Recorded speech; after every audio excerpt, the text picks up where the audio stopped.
Hi, I'm the Busy Bee Mom, and today I'm going to show you how to work with t-shirt fabric, because this can be kind of tricky to sew. And specifically for this t-shirt, which I picked up for $1 because I really liked it, but after I got home I realized that there was a problem. Here's the first problem. It's way too big on top, and the second problem, it's way too long on the bottom. So what I need to do is basically, I need to lift the whole thing up. Sounds easy, doesn't it? We're going to move these seams down, and we're going to move the sleeves down. So it does get a little tricky in here, because I just want the whole thing up. And even if you don't specifically need to do that for a t-shirt, I'm going to show you some tips for working with this fabric. So if you need to hem it or take the sides in, you can use some of these tips to work with fabric in general. Okay, the next thing you want to do is put the t-shirt on, and you need to pin where you want it, the new shoulder seams to be. So I tried it on, and I pinned it here and here on each shoulder. That's where I need it to be, and then we need to measure how far that is down. Measure both sides, and you're going to kind of take the average of both, because chances are one's going to be different than the other. And looks like mine are almost 3 inches. One's a little more than 3, the other one's a little less. So I just need to remember that 3 inches is how much I want to move this seam down. I'm going to move it down 3 inches. So then the next thing you need to do, after you write that down, is you're actually going to get out your seam ripper, and you're going to take off your sleeves. You also need to take off this back amount around your collar. There's this, there's a strip of fabric around your collar, and the back of the t-shirt, we're going to have to move that down, because this back edge is right at the back of my neck, so it needs to be moved down. So I'm going to have to seam rip this quite a bit too. Not the front part. The front part we're going to keep. So work on taking your sleeves off, open this seam up and go all the way across the back, then the other shoulder seam and around each sleeve. That makes sense. One thing I want you to do really quick though before you take those sleeves off is mark them which one is which in case they're not the same. So I'm going to put a safety pin on this side, on the front of that sleeve, and a safety pin on the shirt right there.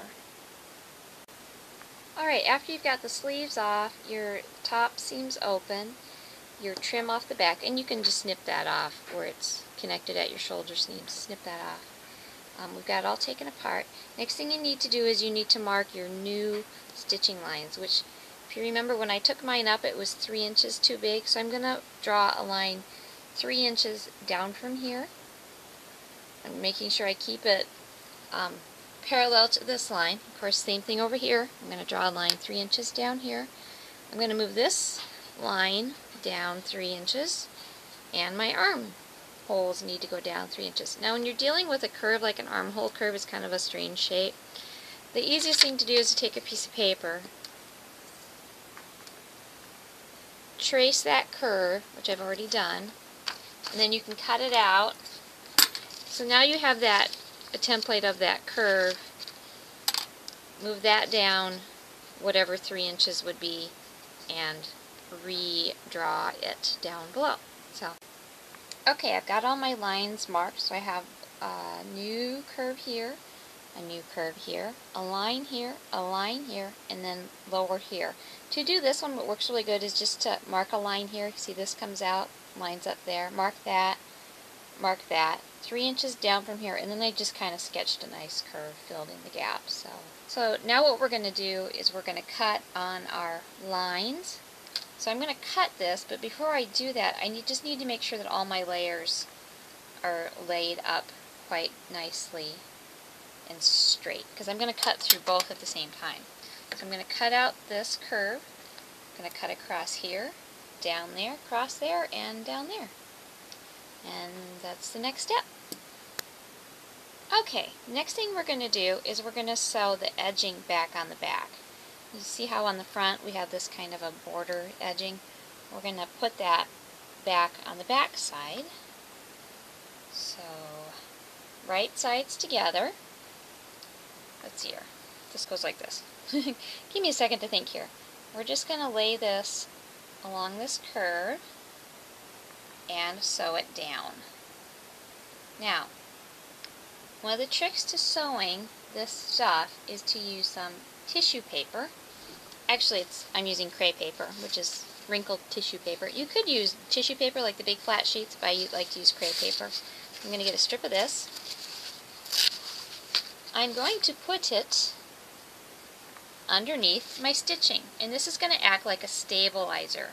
I'm not going to use a fancy machine for this. I'm going to use a really cheap machine, and I'm going to show you how to stitch this. Now, normally if you would just stick this really loose, stretchy fabric in the machine, it would stretch it as it sewed it. So instead of a nice flat seam, when you opened it up, you'd have this kind of a ripply, wavy effect. The tissue paper, though, is going to stabilize it, and it's going to keep that from happening. So I'm going to line it up, and then I'm going to pin it, and then I'm going to sew it. Okay, here we are at my machine. It's just a regular machine with a regular foot. The rubber band is just a seam allowance marker for myself. So I've got black thread in my machine, which is probably good enough for this.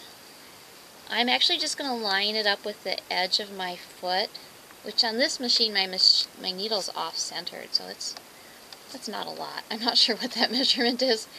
I don't know why my needle's not in the middle. Anyway, put it in there and stitch.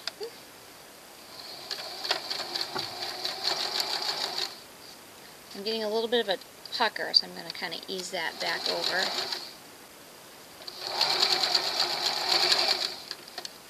Okay, it's all stitched.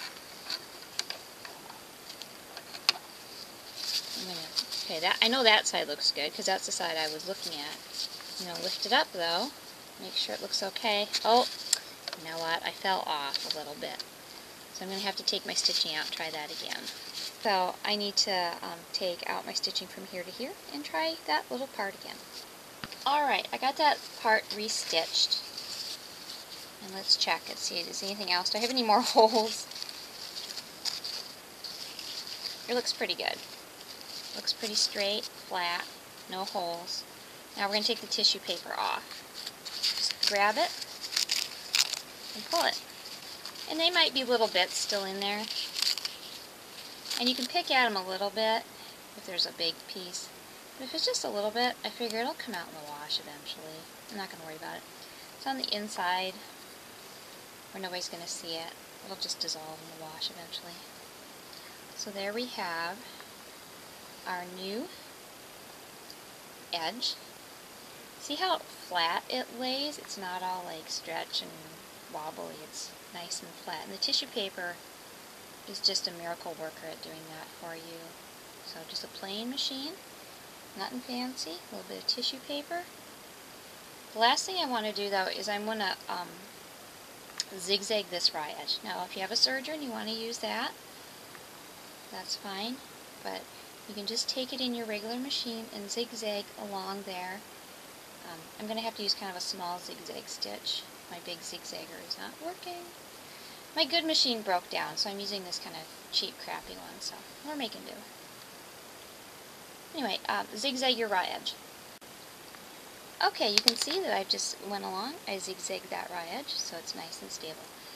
If you wanted to, you could edge stitch. You could fold this along there and then stitch along there to hold it flat. They did not do that on the front though, so I'm not going to worry about it on the back. Sometimes they'll do that though. They'll lay this towards the back and then they'll stitch like right next to the previous stitch. I don't think it's necessary. So your next thing is just to sew your shoulder seams. Put them right sides together. Right side to right side. Pin it with some tissue paper underneath. Make sure that your front edge lines up.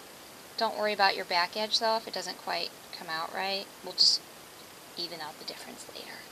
Working with such loosey-goosey fabric, your cutting is not real exact. So just make sure your front lines up perfect. Start at the front, go the other end. So do that with both shoulder seams.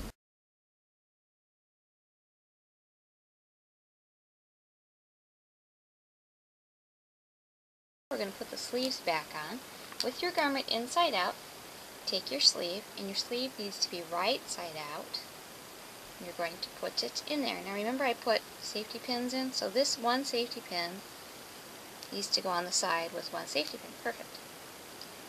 One thing I'm going to do real quick is I'm just going to hold this, shake it, and kind of find the opposite side. I basically want to fold it in half and just kind of get it to relax, come down, and that's about exactly the other side. So mark that spot real quick.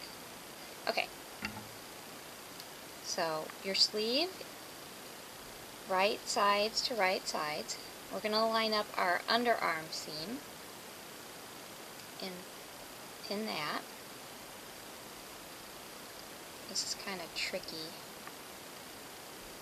So get that where you want it to be. Let those seams line up. And then we're going to pin it.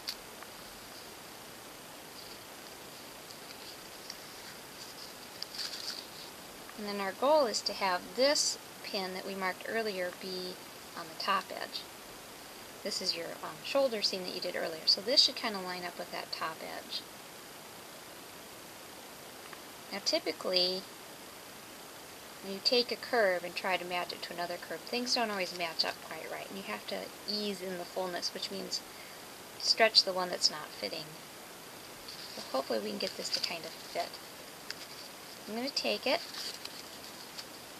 I'm just going to kind of work my way up and along the edge, lining up those edges and pinning it as I go.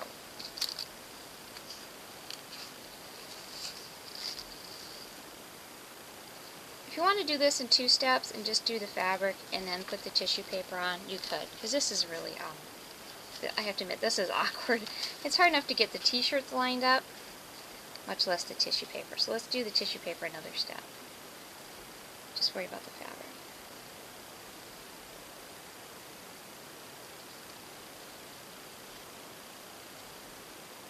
Oh, we got a big gap there. Let's try the other side and see if we've got extra on that side. Well, this side lined up about perfectly.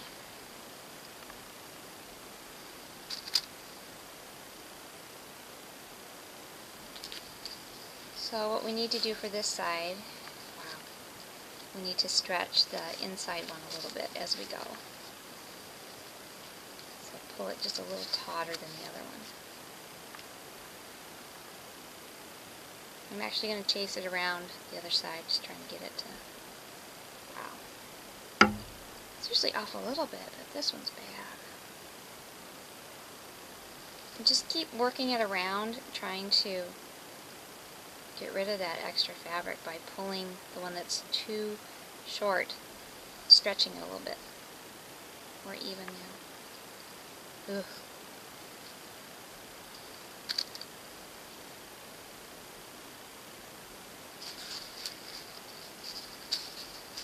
Alright, now I'm just going to go real quick and reposition all my pins with the tissue paper under it.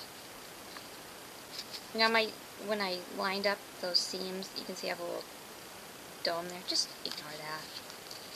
I could have cut it off. I should have. I didn't catch it until now though. So.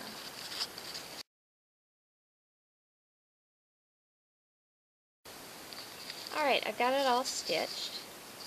You can see. It's pretty straight. It's a little wobbly in some spots. Now I'm going to check the holes real quick. So I'm going to flip it right side out. I'm going to check that seam and make sure that I don't have any holes like I did before. If it looks clear,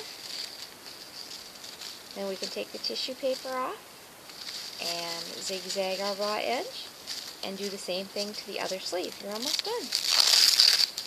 Alright, I'll be back when I've got my other sleeve on. Okay, we're all done. We have successfully resewn our shirt. We move this down, we move the shoulder seams down, and we move the sleeves down. So we're all set. There's only one thing left, and that is to try it on. I hope you found this video helpful. Let me know if you have any comments or suggestions, and you have a great day.